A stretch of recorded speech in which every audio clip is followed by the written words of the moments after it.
think we can say hello. Hello. Welcome. So please. And then we can take off the mask. All right. Okay.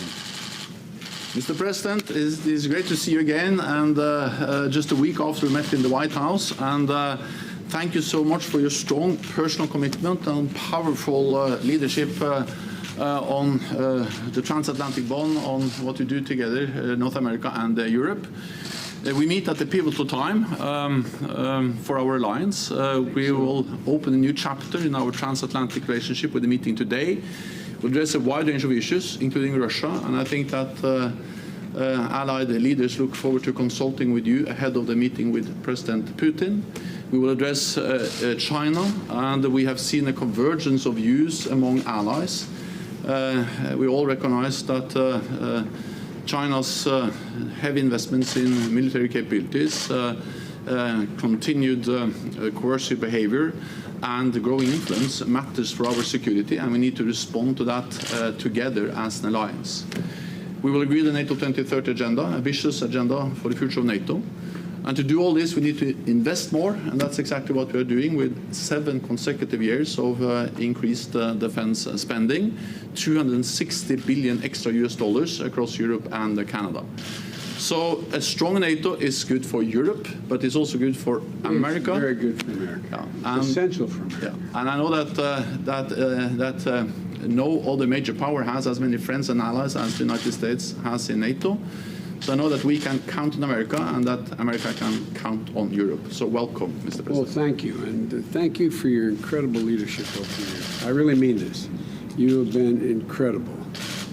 Quite frankly, we have competent people coming, but I wish you were not leaving. Because, no, I really mean it. You have been absolutely incredible. You've been strong. You've been able to pull people together.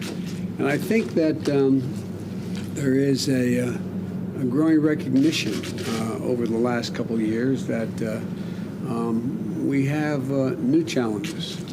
And we have Russia that is not acting in a way that is consistent with what we had hoped, and as well as China. And I must say that we had, as preliminary to this, a number of my colleagues, our colleagues who were in the G7, have stepped up as well in terms of the need for there to be greater coordination than we even have now. But I want to make it clear, NATO is critically important for U.S. interest in and of itself. If there weren't one, we'd have to invent one. It allows America to conduct its business around the world in a way that never would have occurred were it not for NATO, number one. Number two, I believe, and I've said this my whole career and the 4 years I was out when I decided to run for president again, that NATO is Article 5 we take as a sacred obligation. And I constantly remind Americans that when America was attacked for the first time in its shores since what happened back in the beginning of World War II, NATO stepped up. NATO stepped up, and they honored Article 5. And I just want all of Europe to know that the United States is there.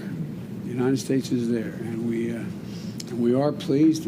Back in Wales, the decision was made to increase spending. You're right, and it's moving up. I guess there are more than 10 countries that have met the goal, and others are on the way. And so it's important, but it's. I just want to thank you for your leadership. A lot of this wouldn't happen without you. Thank you so much. I mean it. Okay, thank you.